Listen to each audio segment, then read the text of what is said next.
Bill McCullough inviting you to join us for the next hour of the finest in professional wrestling. We have a couple of newcomers, a couple of old faces we want to reintroduce to you on Atlantic Grand Prix Wrestling. And without any further ado, let's get down to the action on today's card and up to the ring announcer, Gare Maxwell. Gare?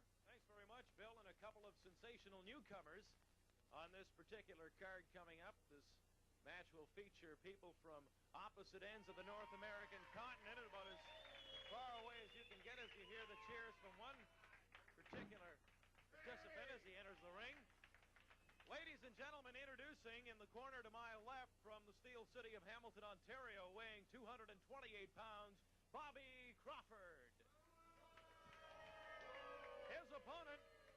His opponent from Oklahoma, weighing in at 235 pounds, Sonny Warcloud. First match action, today's card of Atlantic Grand Prix Wrestling has Sonny Warcloud against Bobby Crawford, and we've got some people coming into our studio here for today's matches. And we'll get everything squared away here and be all set to go. Sonny Warcloud ready, and referee Bernie Richard signals the start of this, the first match on today's card of Atlantic Grand Prix Wrestling. Sonny Warcloud, Bob Crawford. Two relative newcomers to the Atlantic Grand Prix Wrestling circuit. Headlock takedown, Sonny Warcloud, and I guess the experiences of the fans in the Atlantic Canada area over the past couple of weeks watching this young man working as he is decked out in his formal attire, I suppose is probably the best way to say about Sonny Warcloud's facial markings along with the boots. They've certainly come to be a great supporters of this young man called Sonny Warcloud. And of course, I guess we alluded to Gare a little while ago, the attributes of that guy, Bob Crawford. Nice move and takedown for a pin attempt, 1-2. And that's all she wrote on that one. Crawford's one of those up-and-coming young Canadian wrestlers that we've mentioned in the past, and both men, Warcloud and Crawford, quickly becoming household names throughout Atlantic Canada. They've been on the road now for a few weeks, establishing themselves in the various centers across our Atlantic region, and both men appear to have very bright futures indeed here on the Atlantic Grand Prix Wrestling circuit. Well, regardless of your taste, whether you like this Bob Crawford or not, watched him, and I tell you, the fans really have been impressed with this young man. He's come a long way, and for such a young man, he's got a wealth of experience there. I guess probably that alludes to his background. He certainly has come from whatever training he may have come from, whether it's amateur or whatever. But it's really showing up in the matches that I've seen him in. Crawford's a feisty wrestler. He can play it both ways. I find he's got a lot of scientific ability, but at the same time, he's tough. He's kind of like a young bulldog in some respects. He gets a hold and doesn't let go. And here you see him applying the pressure here on Sonny Warcloud and pinning that knee to Warcloud's back. I'm getting some good camera shots there of the facial expressions, and of course, fans keep looking at this and say, look at the pain that's being inflicted on these guys. And you just imagine your arms being twisted like that with a knee to your back, and I tell you, that's going to hurt. And this Bob Crawford is one that he's not going to give way to anything. He's going to punish you in any way that he possibly can, and he's hanging on. Crawford could be leaving himself open here, though. He's getting separated from his opponent. There's too much of a gap, and Warcloud indeed kicks out. He's able to break the hold momentarily before Crawford comes back to reestablish himself. Thought Sonny Warcloud was going to start using that patented version of the Emile Dupre mule kick. Boy, do you remember that? Oh, yes. Yes. Much as I hate to admit that I can remember that. Bob Crawford, beautiful knee lift on Sonny Warcloud. Opening match action, today's card of Atlantic Grand Prix Wrestling, and the big kick out by Sonny Warcloud. He's going to kick his way to the top or whatever's required. Not a whole lot of scientific action in this match, in certain spots at least. It's a lot of slam, bam, thank you, ma'am. Oh, nice agility in the gymnastic routines. And of course, that's most beneficial to a young professional wrestler to have that kind of agility, to be able to move and take advantage of an opportunity, and of course do anything that renders your opponent in the helpless position. Well, I tell you, Bill, we're about 4 minutes into this match, and it's been all Bob Crawford. He's just been all over Sonny Warcloud. As I mentioned earlier, he's very tenacious, never gives up, keeps coming at you. And Sonny Warcloud, I think you would agree, probably has a little more as far as talent is concerned. He holds the edge, and I think, on pure athletic ability, but Crawford showing a lot of heart, a lot of desire and determination, and it's paid off so far. Referee Bernie Richard trying to break it up off the ropes. And Sonny Warcloud says, I'll give you a little hand here. And Sonny Warcloud may have had just about as much as he's going to take, but of course Bob Crawford's not going to give him that opportunity to regroup and gather his senses. That's the purpose, after all. And now a reversal by Sonny Warcloud, a clothesline that he imparts himself on Bob Crawford, and down goes Crawford. Watch Crawford, though. He's going to come back for more. We've got both of them here trying to regroup and sort of straighten things out and start from scratch. And there's a tomahawk chop by Sonny Warcloud. And a big elbow for Bob Crawford off the ropes, and Sonny Warcloud now expressing his sentiments, I'm sure. Had enough of this.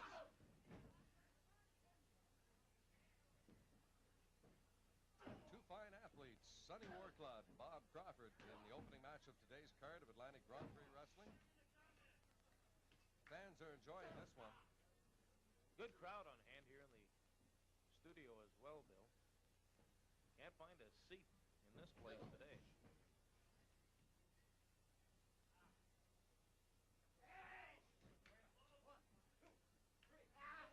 Now, Bob Crawford not above bending the rules. I won't go so far as to say he's breaking them out. Coward. But he is certainly bending them, and I'll tell you, when you're right. Sometimes when you don't possess a tremendous amount of athletic ability, you can make up for it in many different ways, and Crawford's showing it here. I mentioned he's extremely tenacious. He just won't give up. I don't think the word quit is in this man's vocabulary as Crawford. I think you've got two of them in there, Gare, about the same mental attitude. Neither one of them's going to quit, and this is a match that could go for our whole wrestling card today if the time limit would have permitted. These two fellas are not quitters by any means, and of course to be in the professional sport of wrestling. This will be interesting. A bear hug applied by Crawford. He couldn't sustain it, and consequently whips Warcloud back into the turnbuckle. Off the ropes now goes Warcloud, and another bear hug attempt by Crawford. That's surprising, though, when you consider Crawford only goes about 228. Usually the bear hug is the hold applied to a much larger, applied by a much larger wrestler. He's got fantastic upper body strength, though. You just take a look at that man, and he's well developed.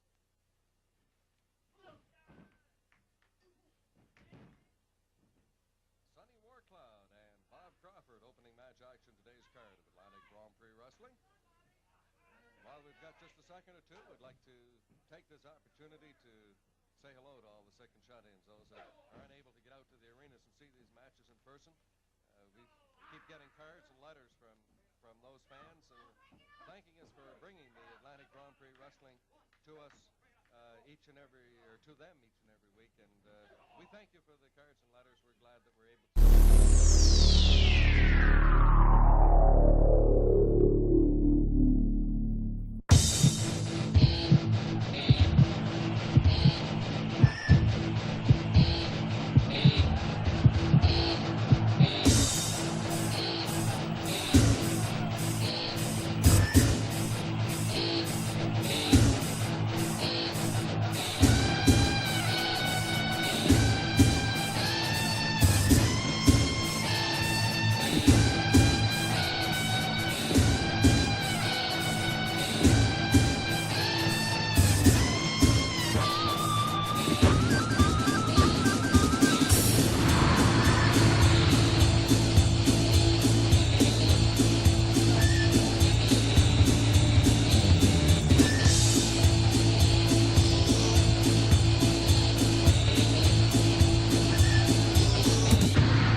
All right, guys, I want to test this audio before we start. So, someone in the chat, please let me know if you can hear us. Matt, do not say anything inappropriate, please. While we're at it. Ow now, brown cow.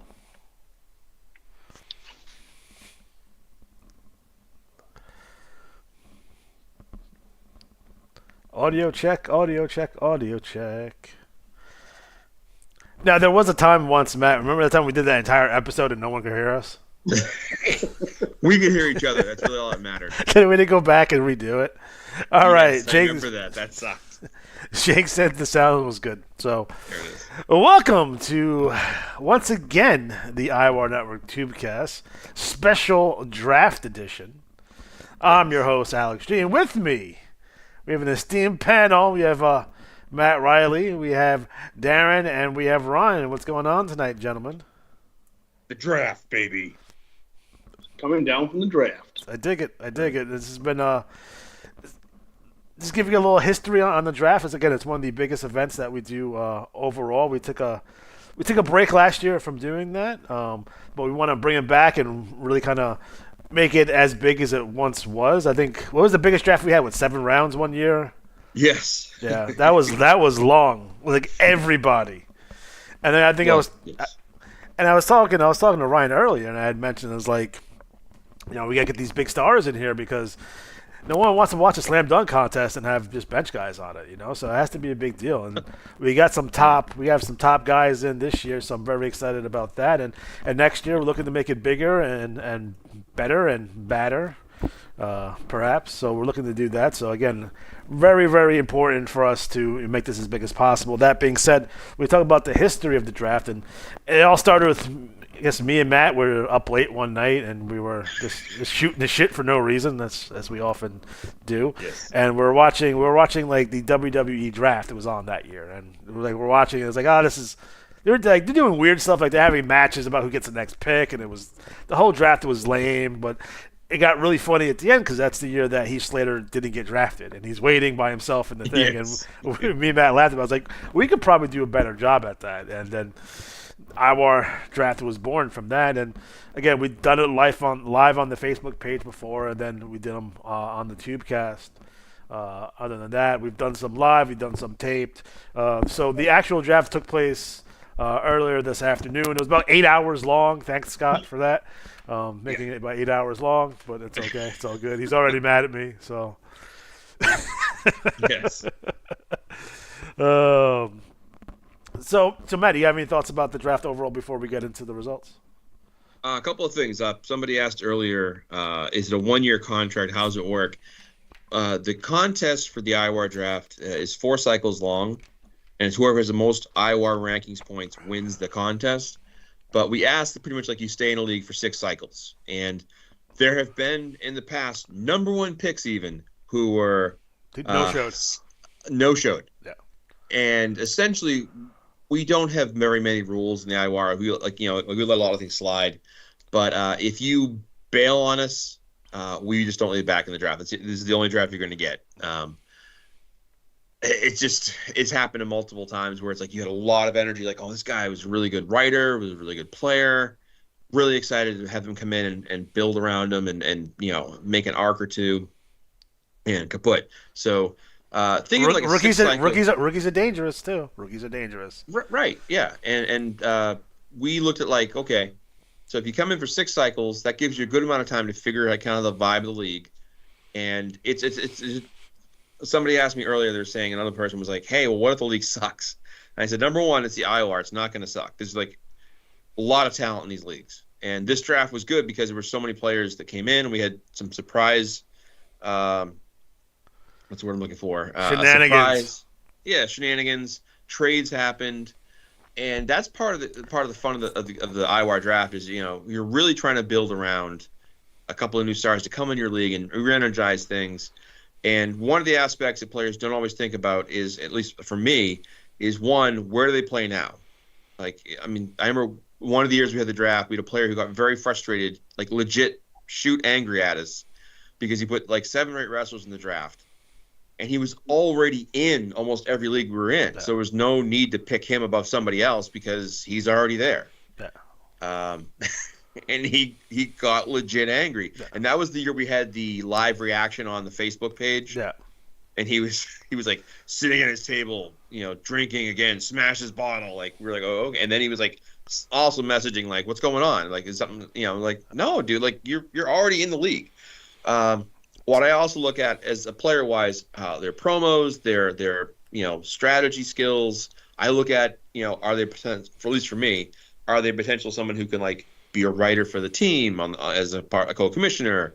What else do they bring? Do they bring graphics? Do they bring, are they good working with other players? Like some players are really good. Like I'll give an example, like in the BRL, Big Guns Greg is really good at working up other players. If you give him something, it'll almost always make its way into his promo. Like if you say like, oh, my sick mother, he'll be like, he visits your sick mother in the hospital. It's like he's the bad guy, and he does that. And that's what's part of the game. So we look at those kind of things about that. And remember, this is just fun. Like this isn't like there's no personal vendettas. And I always feel like there's I think it actually happened during the thing today. I made a trade. I got up to number 5. And the 4th pick goes through, and I'm sitting there, and I'm like, what the hell? Who's not picking? And I look, I'm like, oh, it's me. So, like I said, your draft order has no bearing on how we feel about you personally, how you are a player of the game. A lot of it's based on needs or wants for the leagues, that kind of stuff moving forward. So, again, we're looking at the draft board, like you'll see the top 5 picks could have went 1 through 5. Yeah. Like all those guys, they all could have went number 1 overall. I mean, there wasn't a whole lot of difference between that at all. It's like, and I ended up with the number 1 pick, and we'll go over how I acquired that for the CWL as we move on. But when I was looking at the top picks, it was like there was 5 guys I could have picked number 1 that I felt comfortable in picking.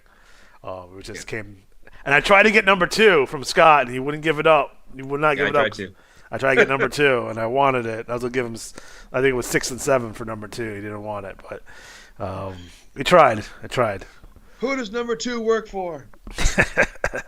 By the way, we are watching WrestleMania 2, the Japanese version, on the screen right now. I think it's an hour edited, so it might be way edited down. We'll see. I don't know. But this is what aired in Japan on World Pro Wrestling, which is a little-known program that people watched. People was able to watch American wrestling in Japan because they had a show which is some random American wrestling that would just come over. So it's a really cool show. So I have those on tape. So I guess we'll start. I was kind of hoping for a opening speech by Johnny B, but I never told him to do that. So. No, I never. I was gonna ask him. I was like, "Can you write something real quick, like opening ceremonies for the draft?" But I forgot to actually ask him for it. So, all right. Well, I can tell you. Should I go over the trades? Yes. All right. So there were 4 trades that happened during before actually. I'm sorry, 3 before and 1 during. And just so you guys all know, the trades can include this year picks, next year's picks. A player who's under contract, like a wrestler who's under contract who agrees to like be part of a movement. We saw, was it the Chameleon that year? No, I traded every single pick for the Chameleon one year, and I actually won the draft by doing so.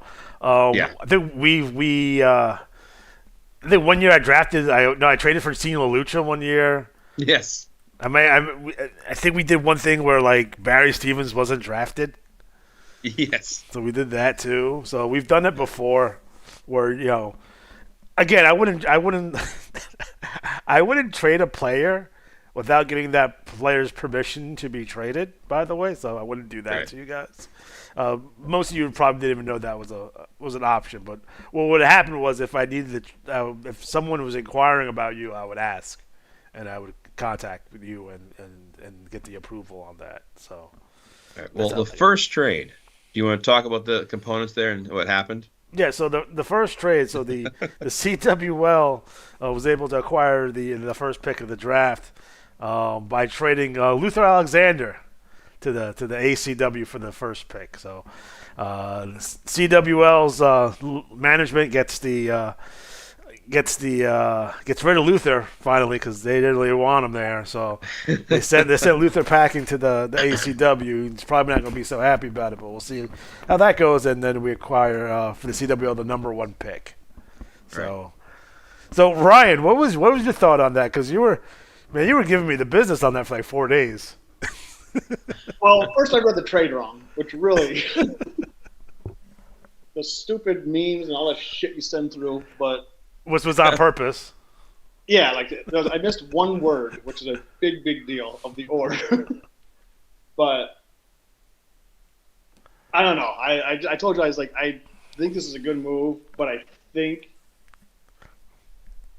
I put like poker terms. Like I thought you were kind of bluffing with something. Like I don't want to lose this trade even though I'm getting Luther, and I just kept like, well, just kind of like ran the numbers like that's like a 5% chance. I could not get Luther, but I thought like maybe you were going to bring him anyway. So like I thought you were like, this is a great move for you to say like, hey, I'm just going to take Luther to the ACW. What if I tell Ryan I could trade him over and get the first pick? I'm getting the first pick for nothing. I thought I was just going to. I'm like, there's like but I just couldn't let Luther go. So. And it's kind of one of those situations where my reputation kind of followed me on that one a little bit. Although I was being 100% honest of what I was doing, there was no duplicity there whatsoever. You being 100% honest never played in. Like that didn't cross my mind at all. So I think Scott felt the same way. I think Scott thought I was potentially ripping him off, and I'm like, no. Like, and then I just saw like everybody like said every league's like to be different. Yeah. With a new league, I had to weigh drafting someone that might be bringing more players in their stable with them to get more players versus someone I know that I've had in my leagues before or in my leagues and leagues I've just been in. So, but you just got back with Luther, so it's a big deal. And it's a big deal. It's a big deal. He's hot right now, supposedly. But the biggest thing, like, what actually concerned me about you specifically is like, I didn't want you to whiff on that first pick. You're going into a brand new league. I'm not saying that any of our top picks would have bailed, but I've had a number 1 pick like not show. I had it narrowed down to 2 other picks before this trade was even brought up. I had narrowed down to 2, and I would have been really happy getting either one of those 2, just in case it ever get like that point. But then see Ryan gets his revenge on me though too later on. Yes. Set me with a hissy fit, but anyway. So Matt, what was the other trades? The other trade was the CWL acquired the number 7 pick from the BRLs, the BRL's first round pick, and the BRL got their number 9 and 20. So that was a move that gave the CWL the 6th and 7th pick. So 3 picks in the first round. Picks. Right. Yeah. So 3 picks first round. Good way to like really load your talent level up. I looked at like I wanted to make some moves, so I figured I could trade back to then trade forward, which is what I did. Then I went to Darren and I said, hey, can I get the number 5 pick for you? I'll give you the 8 and the 21. And he was like, the spirit of fun, sure. Because that's the hour. Why not? So that's that trade happened. And then later on, the ACW traded, like, once the draft had started, traded back into the first round with the 4th pick from the BBL. And the BBL wanted to get more people in as possible, so they got the 14th and 15th pick from ACW. So a lot of movement there. So that the draft picks were kind of flowing at first, and then it kind of hit a snag. And I sent an offer to Darren, I sent an offer to Scott, some other people, and then I was like, all right, I think we're ready to go because I got enough no's that I was like, all right, let's do this. So how should you just say, with the first pick, actually, let's head back because I think another point about, we have some people who this is the first time they're drafting, by the way, too. So the first time they're doing a draft is like, sometimes you gotta look at quantity too, because we've done that where we've gave away first, second picks if I needed to load up in later rounds. So you're looking for quantity too, especially if you had a mass exodus out of your league, or you're starting to build a new league up, or you're taking over another league and you're looking to get a lot of new managers in. It's a good way to do so in the later rounds. Now, when the draft's bigger, it's a little bit more easier to do, but this one was kind of condensed in a certain way where, like, hey, listen, I would have traded the 7th round for 2 6s and that kind of stuff and kind of try to load it up that way. But yeah, Matt, you can start with basically we'll give down the rundown and we'll go with the number 1 pick, the CWL picked. You want me to go over the field first, or why don't you tell them all the wrestlers that were included in the draft? Yeah, just so everyone knows who's who here entered fully. Yeah. So, in no particular order, here is who I have as who was in the draft. It was started with Raging Brick Johnson. I had one of those this morning when I woke up. That's right. Frandell Warpslayer, Scapegoat, King Khan, Swamp Sock Jr., Greggy Money, AJ Hammer, Rusty Chains, Dominant Factor, which is a stable of 4 wrestlers in one there, Diabolical Ricky Savage and his bodyguard Sid Credence, Graveyard Dog, the Pain Master Ike Payne, Shapeshifter RJ Gold, the 28s, PA Knight, Scurvy Jones, Dandy Lion, He-Man Hoven, the Total Package U.S. Mail, the Highwayman, Chris Healsborough, Cold and Windy, which I'm going to butcher these names, so forgive me, Kai Coldbridge, and Draco Winfield. WIMS, Wrestling is My Salvation, and Desai Hayase. I hope I said that right. If not, sorry. But and we had a surprise entry in the mere minutes before we started, pretty much right before we started. We had an entry that I would normally play their music, but we don't want the copyright infringements. So I'll just say that the last minute entrance into the draft was, you guessed it, the reprobate Lanny Teague. It's another that threw me into a tizzy too. So it's like I was. This everyone was like, what? It shattered my draft board. I'm like, all right. Yes. So this draft went 4 rounds. There were 2 extra picks, so we had an extra little bonus rounds. So round 1, let's start off, and we'll bring out what's his name there, Johnny B, the commissioner. Hi, everybody. He doesn't sound like, I ain't gonna do that to that man. How are you gonna do that to that man? There we go. That's our ESPN sound. That's right. I guess Johnny B Jr. The first pick in the 2024 IWAR draft. The CWL selects. Oh, you want me to say it? Yeah, sure. No. Okay. All right, I will say it then. The first selection goes to Scapegoat. Round of applause. Round of applause. Wait, time out. You spelt the 28s wrong. I sure did. It's not the Scapegoat. It's the 28th. Come on now. 28. So I've been following Scapegoat for quite a while, so it was either going to be him or Greggy Money was going to go number 1 for me. Lanny Teague was an interesting thought for a moment. I was going to, but it was from when I wanted to pitch the trade to Ryan, it was going to be either Greggy Money or Scapegoat, and I chose to go with Scapegoat, and it wasn't by a lot. It was a really, really tough decision to the point where I tried to trade for number 2 so I can get Greggy Money at number 2. But I came up short, though. So that would have been the master plan. If all the stars would have aligned correctly, I would have ended up with Greggy Money also. Uh-huh. How many were in the draft again? How many? Someone's asking. 69. There were 23 in the draft. Now, I say that there were 23 selections. There were some wrestlers, there were more than that, but there were some wrestlers who were a package deal. Yeah. So that's how it worked. All right. So, Matt, you want to go to number 2? Sure. The Rolling Thunder League.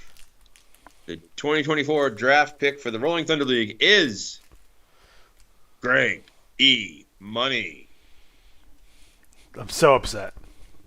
So upset. Again, people. I mean, I knew where I was picking. I had a lot of these guys like they weren't even on my radar because I figured they wouldn't make it down. So, but yes, Greggy Money. Lots of promos, lots of success. So going to be a big part of that, like cornerstone. Yeah. Of these leagues, these first picks are kind of the guys you're going to go, okay, this is I'm expecting a lot from. So hopefully, a lot of pressure, we'll a lot of pressure, buddy. Yeah.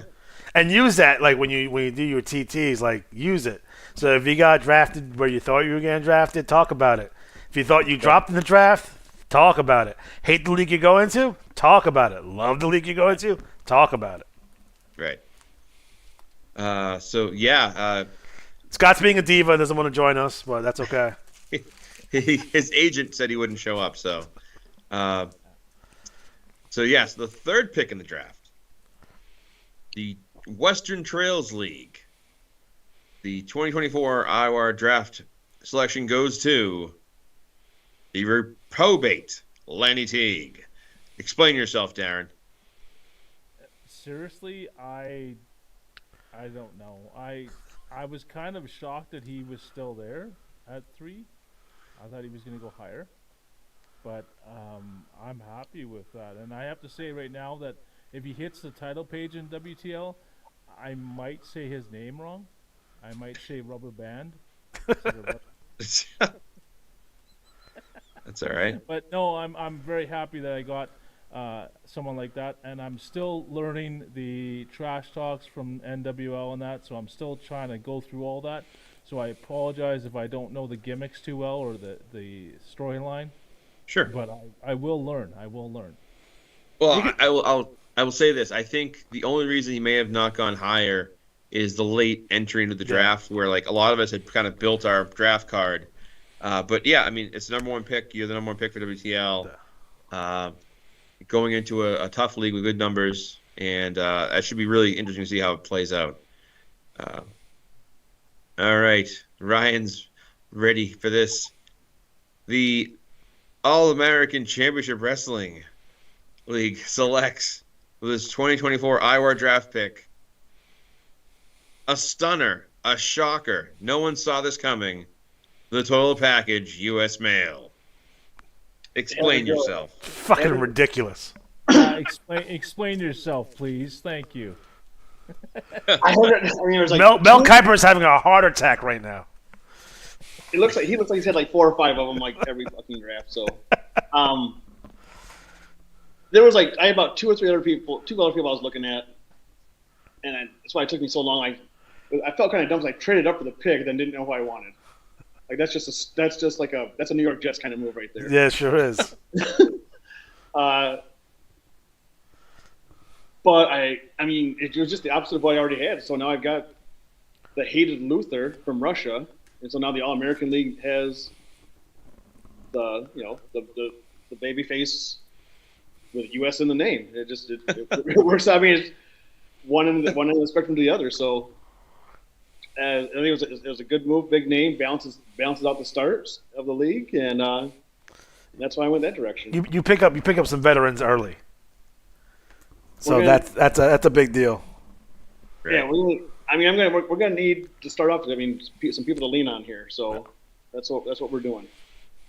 I was shocked. I did not expect U.S. Mail to go very high. I had him like 19th. Thanks. Yeah, I was actually going to pick him next my next pick. Motherfucker. I missed him. Here it is. All right. Well, the BRL, which is League I Commission, is up next, and in the 2024 IWAR draft, the BRL selects another curveball, King Khan. I have no idea who the fuck that is. Well, King Khan was a last-minute addition by one of the players who I like a lot. I like their work, and he said, "I have an idea for. Can I add someone if you want?" I said, sure. So he sent me this quick write-up. And there's just something about it. It's like this old school,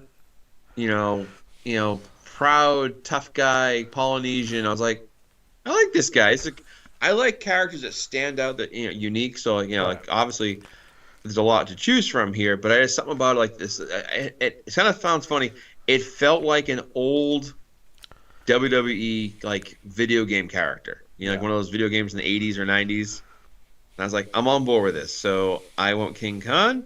I look forward to what they do in the BRL. And that was why that pick went that way. Now, Alex, through your draft wizardry, your wheeling and dealing, you had the next 2 picks. So with the 6th pick, the CWL drafted Chris Healsborough.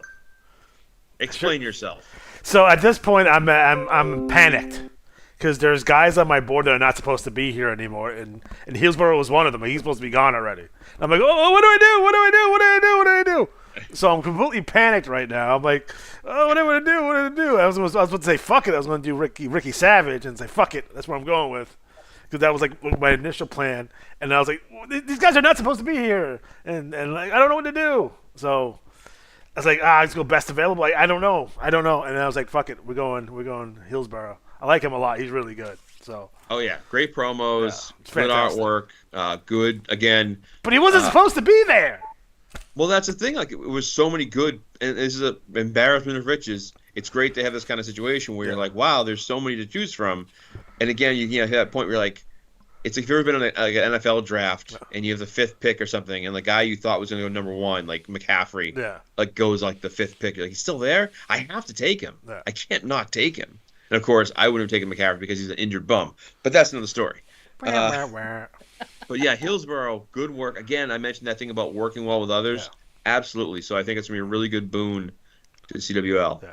All right, so the 7th pick. The CWL, once again, back-to-back picks. So the 2024 IWAR draft pick for the CWL was Swamp Sock Jr. Again, explain yourself. Wasn't supposed to be there. What were you thinking? He wasn't supposed to be there. Like, I was like, to me, I was like, this is where I picked AJ Hammer, and this is where we're going. This is where I pick him. And I like AJ Hammer a lot. And I was like, shit. And I panicked and went with Swamp Sock Jr. Nice. I like he's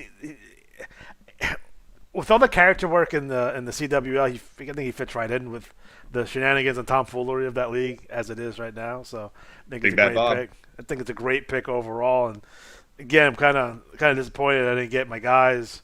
AJ Hammer and Ricky Savage and these guys that I think I had penciled in for those slots, and I was like, fudge. So again, it's rough. It's a rough deal, It's stressful. I'm eating my Tums right now, and like I just hope I made the right picks. But it's tough. It's tough. My feelings were hurt. No, it's fine. I had a quick question that came from the locker room. Someone said, "Hey, if you have a thing with someone or something going in wrestling, right? I think he was trying to say like if you have a feud or working an angle with somebody, and you or they get drafted in a different league, what do you do?" Well, there's 2 things to handle about it. One, you can always reach out to the commissioners and see about getting like either guys on a match to settle that beef. Yeah. You can pause it and pick it up later on. I think now the commissioners can sign interleague matches, so that's not a problem if you want to keep that feud going or work something into it, whatever. Yeah, we could definitely we'll be accommodating for sure if you still want to, send TT to another league while you're drafted over just to finish up what you're doing. Right. For sure. One other option is kind of a sly one, like for instance, what I'm doing with U.S. Mail and Hoven in this draft is their singles record is leaving the BRL. So he'll be in the ACW. He'll have a new wrestler, the new record in the BRL just for a tag team, at least temporarily. Yeah. I might drop that eventually, but the plan is that their singles record, which is like 1,000 something, whatever wins, will go to ACW and hopefully be ranked high. Yay. Like maybe guys don't know that you could have the same wrestler. He's gonna have different record in multiple leagues. Like I've had Luther in every single IWAR league at the same time. And you wonder why I was worried about that. Yeah. So, no, it's definitely a thing where you can do multiple leagues with a wrestler. I mean, the Von Schnapps do that. They're in the they're in the IWL and the CWL, but they're also in it. They're in the BBL's Von Erich Classic coming up. They're going to be doing stuff at WTL, so like they're always around, Yeah. and you can just And trash they're talk it. terrible, and they're terrible in every league. Yes, It's awesome. It's Hate, awesome. hate those guys. Yeah. Alec is okay. Former member of Revolution Extreme, by the way. yes. Moving forward, the 8th pick in the draft. This is entering round 2. The IWL, with their 2024 IWAR draft pick, select Raging Brick Johnson. So Derek cannot be with us. He's apparently like some kind of like John Hughes-esque type giant party with high school kids or something like that. I don't know. Or he's a swim meet, or both. Diddy's there, apparently. Diddy's there. There's baby oil everywhere. It's ridiculous. So you know what's funny? yes. Real quick. I was watching, and in preparation for the draft, I was watching the film Draft Day with Kevin Costner, and I realized I'm watching this scene, and I'm like, wait a minute, he lives next door to Johnny B. So I was like, what the hell? There it is. There it is. There it is. I will say this, that Raging Brick Johnson was on my short list.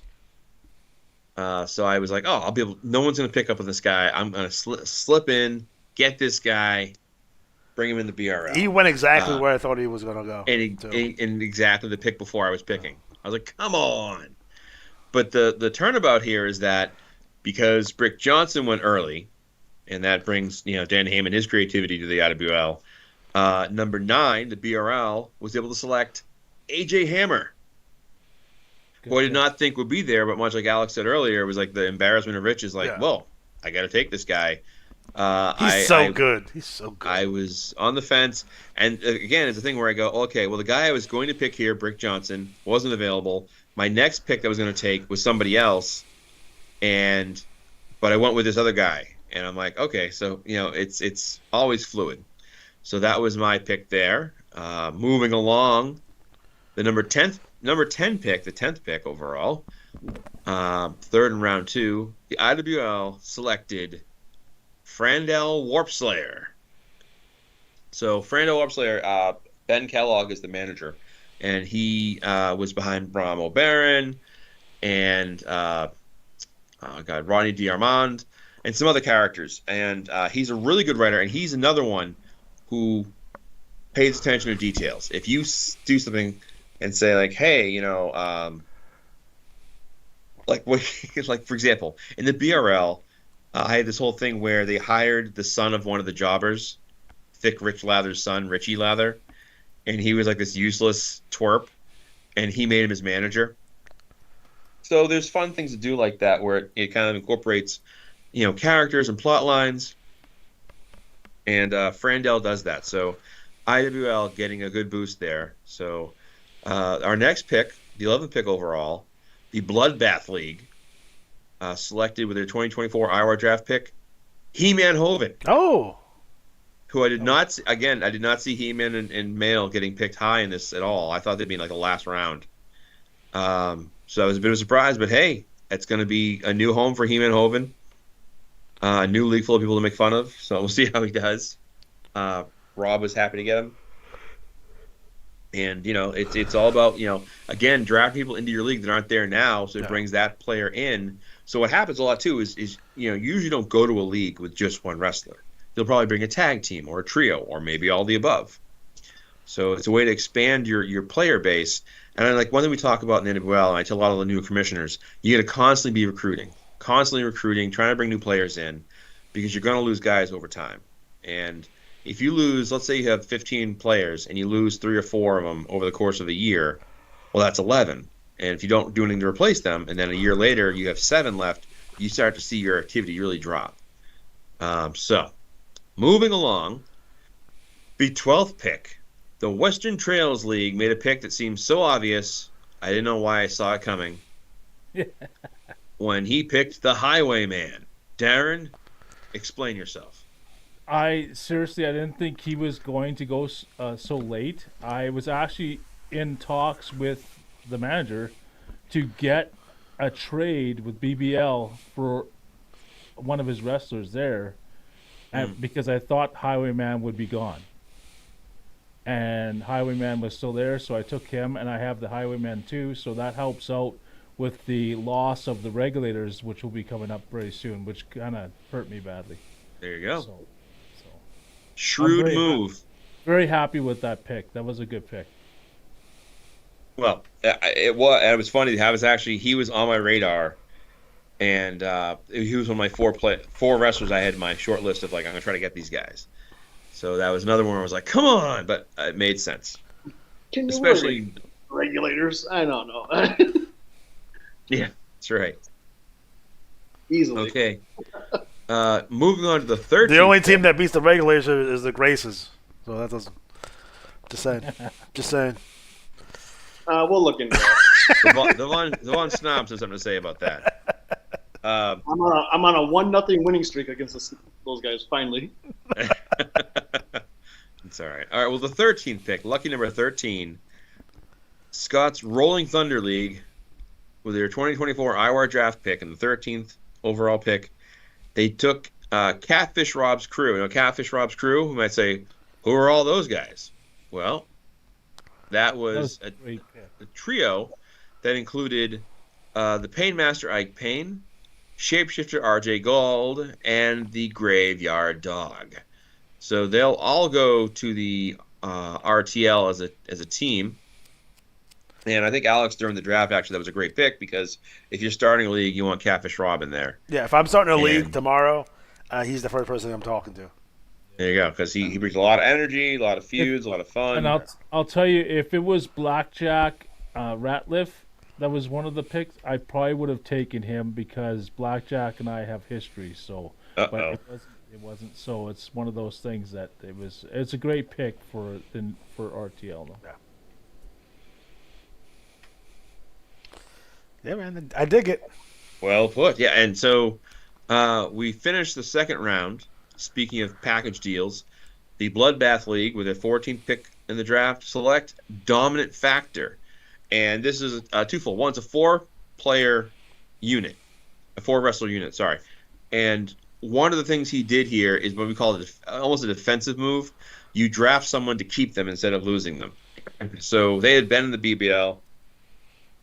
Had history, had experience, and Rob made the move to keep them. So it's a good move as a commissioner, and I'd say the Dominant Factor stable can know that they can probably be like, hey, we're worth hanging on to. They didn't let us get away. Yeah. So the 15th pick, as part of that wheeling and dealing earlier, the BBL drafted with the 15th overall pick in the 2024 IWAR draft, Dandelion the Psycho Florist. So, yeah, I enjoyed Psycho Florist. I think you will too, and we'll see because I'm just realizing now that Hoven and Dandelion will be in the same league, so that'll be fun. Yeah, I mean, when you get to the third round, you start seeing you have a couple of repeats sometimes because some players bring in multiple wrestlers. So just remember that oftentimes if you don't designate that you want your wrestlers as a group or a tag team, then they can get split up. So that can happen. So with the 16th overall pick, the Rolling Thunder League picked another group, the Mass 28s. So Darren, what are the Mass 28s? You want to talk about that? It's way too high for them. No doubt. The Mass 28s are actually free Quebec with masks on. They thought that if they put on masks, that no one would know who they were, and they would go number 1. There you go. It backfired again, and the Free Quebec or the Mask 28s, they're actually wrestlers that I created. I wanted to test out when I first, way back, quite a few years now, I wanted to test out to see if guys with really bad records got more money by fighting against higher-ranked wrestlers, especially guys with really good records. And they actually do get a lot of money for if they win. Now that's the key point. If they win, these guys don't win. That's all right. It's all about different ways to approach it. So the Mass 28s. They're a 6-man team, so they of course they're going to lose against single strategies. But I mean, it's all for fun. Yes. Speaking of fun, and with Darren's evil machinations, with the 17th overall pick in the 2024 IWAR draft, Western Trails League selected Rusty Chains. That's a no-brainer there. Like I feel like Rusty Chains was made for WTL. I feel like that name alone just. I don't know much about the gimmick or what he does for Trash Talks because I haven't really been following too much, and I apologize for that. But Rusty Chains is that sounds like a great WTL wrestler. Well, I can tell you, the player emailed me a promo for the draft. Okay. Like as if he walked out and been drafted. So I'm gonna try to do this justice. But he walks out holding multiple belts, wearing a sleeveless duster, and of course the chain around the neck. He says, because of extensive training and some weird Halloween fiasco, I apparently missed the IWAR draft deadline. I'd like to thank the IWAR magazine for extending the deadline. Let's get this MFR going. My name is Rusty Chains, and I'm here to chat at the Wrestleverse for a minute. Contrary to popular belief, I'm a 4-time regional champion. I put 30. Holding NWL Central, Rocky Mountain Pacific, and Great Lakes titles. I've held a Rookie Brawl title with the 499. I've been part of NWL 6-Man Tag Champions and proved myself by winning the IWAR Proving Ground match at Collision Course 5. I stand as one of the IWA's all-time specialty leaders by dominating the Hell in a Cell, Hardcore, and Singapore Cane tournaments this year, and I am the top contender for the Young Lions Championship title this December at Battleground. For those looking for a champion, look no further. I'm making my legacy known in the NWL and will continue to do so throughout the IWA. Any commissioner can rest assured that I'll bring honor and integrity to any league moving forward. Now, back to my training. You can't break this chain. And I love the Rusty Chains logo, which I can't show you right here, but trust me, it's good. Awesome. Very nice. There it is. So that you drafted that It's guy. a penis.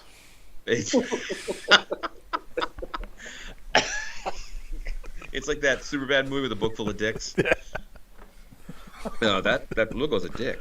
Oh, yeah, well, if you look at it a different way. So, anyways, getting back to the non-dick stuff. I may have hid one in a Red Scorpion TT once. Put it out there. Nice. So that brings you to pick number 18. And it's BBL, Bloodbath League, and they're picking with their 18th overall pick. Wrestling is my salvation, WIMS. So, again, another player who brings a lot of characters to the game, and he put together the tag team and his extra entries last minute to help out with the draft to fill it out. So we appreciate that because it gave us more to work with. So Rob gets a really good single star to go into with some of those other teams. Now, moving over. Speaking of teams, the IWL, with their 19th pick overall in the IWAR draft, picked Cold and Windy as a tag team. So duo, that duo came together and goes into a league that has already a pretty good tag team scene. So that's going to get even better. So good to see that. Anyone else want to talk about that at all, or as far as some of your picks? When you get to the late rounds, when you're starting to think about how you finish out your draft. I will in a second. I got a pick coming up here pretty soon. So. All right. Well, I'll move on to number 20. So, the BRL with the 20th pick in the IWAR draft, what I call the fell to me, can't believe fell to me, Ricky Savage and Credence, his bodyguard. So they're going to the BRL. That's going to be a good duo. And I again, kind of the King Khan thing, the AJ Hammer. I like the personas. I like the kind of just like a good package, if you will. Shocking, because I was going to take him at 7. There you go. So you're a miss, my hit. So Ricky Savage to the BRL, and that brings us to 21st pick, the last pick in the 3rd round, and that is, I'm going to butcher this name, IWL selected Desai Kayasi, I hope. I'm sorry if I butchered that. But yeah, again, another single talent going to the IWL, really bringing in actually be a trio now with Cold and Windy if they wanted to work together, the same manager. So it's a good way to do that too. You bring somebody in, you like them a lot, you get a little more versatility. There's a really good tag field, there's a good 6-man field. So well done. That was 3 rounds down. And we had 2 extra wrestlers in it. And what's funny is one of them went there because I thought they were already in almost every league, and I was reading the wrong line. Dumbass. Yeah, I had read the wrong line of my prep work. So the 22nd pick, All-American Championship Wrestling selected Scurvy Jones. Explain yourself, Ryan. Well, at this point, before the draft, I knew I had my last pick was going to be 15. So I had 1, 14, 15. And after trades, I was pretty much done after what I had, pick 4, pick 5, 4, something like that. Mm-hmm. And so I wasn't, when this thing started, I wasn't home. All the research I did for the players was at my house. Like, well, I'll be fine. I don't pick anymore. And then we get to this, and like, oh, hey, you're gonna have another pick. So I had to kind of go off some memory, and it really became down to Scurvy Jones had something of a little bit about himself in the draft preview thing. So that was the deciding factor between the two. I knew there was something there, and there was some effort put in. So you win. Welcome aboard, buddy. There it is. And I thought he was already picked. I thought he was picked a long time ago. I had him off my board. Like, I took him off. I don't know why I took him off. I thought he was gone. You did with somebody else that I picked. You're like, how was he available? I'm like, I just picked him. That's all right. Yeah. Well, our final pick of the draft, the 23rd pick, Rolling Thunder League selects T.A. Knight. So, if Scott were here, he would share his thinking on that. But I think what it was, he actually thought he was a 22nd pick, and he was a 23rd, and he was a little thrown off by that. So he was. We actually had 3 or 4 times where someone picked the wrong pick in the wrong order, and then Ryan was like, "I just wrote it down. What are you guys doing?"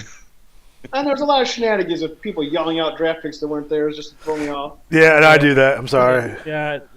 That one got me too. The one. I was trying to picture the Office when Dwight takes over and Jim's like the number 2. He's got like how many days to like the last shenanigans or something. Like he's on the board. Yeah, I was gonna put it at 0. I do things. I'm sorry. There it is. I have a condition. And let me just let it be known right now that if I would have known that Luther Alexander was tradable, that you could trade for him, I probably wouldn't have any draft picks for the next 5 years. Just to let you know, CWL, just to let you know, WTL would have probably picked and traded you lots of picks. But hey, it's okay. It's all right. There was one year when Luther was the commissioner of the NWL where he kept on running up and making picks, and back to the NWL, and they had to get security to throw him out. Yeah. There were some fun years. Some fun things happened over the years. We had the Samantha Soli's heel turn. Remember that? Yes. During the draft? Yep. Yeah. Like I said, this is always a fun time. It's a fun time. But it's good, too, because you're going to see, starting in January. So here's the deal. So if somebody asked about this off grid here, what about transferring? I have this going on. Well, you only have to be in your new league by January. So you can finish out the next 2 cycles, and you can finish wherever you're feuding or working with people. If you want to finish up, that's fine. Or just finish out the year. Obviously, the ACW hasn't opened yet, so that won't be available to open until January. Yeah, the first gold cycle of January, so fresh start. All titles open to everybody in the Battle Royal. I'm trying to get some unclaimed ones here. That's what I'm hoping for. And think about this, too. If you want to join the ACW, you don't have to be drafted. You can create a wrestler and go there. You can transfer a wrestler if you wish. And Ryan, do you want to kind of talk about the ACW and why it's different? The 2 different things, it's going to be, when I talked to everybody at the IWA, and we got to I think I said it before, but my biggest thing is I want to come up with something different. I think it's when somebody comes up with a different idea for a league that's really never been done, whether you like the idea or not, whether you're like, oh, it's not for me, or it is for you, it is, I think, so difficult to come up with something original. Because you have there's parameters of what they can do and cost and what they can, prizes, things like that. Right. So there are leagues in the IWA that if the league has 50 cards, you get, IWA credit for how many cards there are, how many Battle Royale entries, and the league champion that cycle gets that prize usually. Well, this one, we are going to have, it accumulates. So like the very first one, whatever, if we get credit from cycles 1 through 5, that gets added up into one big credit. So it could be as high as $250 in IWA credit. And then when we have the pay-per-views, if you win a championship match, whether it's, I know I'm going to have like the singles or maybe a secondary single, a tag, a 6-man, we hope, if it gets big enough, the IWA credit gets distributed among the commissioners' champions, which is something that when I came up with that idea, that they really liked that idea, especially for the style of the IWAR, where you've got a TT to get into these matches and keep the titles. So I mean, it is a possibility that, I don't know if it's going to happen, but if the first pay-per-view in Cycle 5 has $250 in credit, and we only have the tag team and the singles title, if you win those, that's $125 in credit for each one. That'll last me a whole year. So, that's like the max that you can get right for that one. But that's the big selling point. And then I've got my Triple Crown prize pool that if your wrestler wins the league tag, the league 6-man, and TTs in that same cycle, you'll get the prize pool that grows every cycle that no one wins it. And instead of starting at 10 matches and a 50 grand, I'm starting it in Cycle 2, which is very important to know. That Cycle 2 is 100 matches and $1 million if you win. And then if no one wins, we add 5 matches and money to it every cycle until somebody does win. So it's a free transfer, 6 wrestler limit. I've decided, unlike when I did the IWL, we're gonna do. I'm not gonna not allow stable initials. We're gonna, I do like that idea, but we're gonna run without it and see how that goes. But yeah, that's the gist of it for right now. And come in and take a shot at Luther. Sure can. A couple of questions from the chat here. One was, do you offer a prize for worst strategy total? We haven't, but we probably could.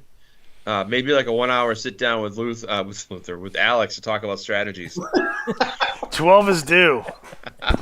12 is due. The other was from James Jensen asking about rookies who have time left in their contracts. What we do is an exception for rookies is if you get drafted to a new league, as of January, if you still have time in your NWL contract, if you will, you can finish out there, but your points earned there will go towards your contest points. So there's that. So that you can finish out your contract. You can always leave early if you want to, but don't forget, when you do leave the NWL, no matter where you go, you get that special graduation deal where you get a match deal for $12 for just $6. So that's a really, really good deal. I see Darren teasing Jake about the 28s going first. Well, show him. But that's the draft. And just a quick aside, if anyone here has questions for the IWA, we usually have IWA trivia for Tubecast. Yeah. I sent Johnny B a list of questions that I wanted to have him tackle. So if you have any of those, you can feel free to email us. We'll send them on over, and hopefully we'll get in on the show. So that brings a question that I would like to know.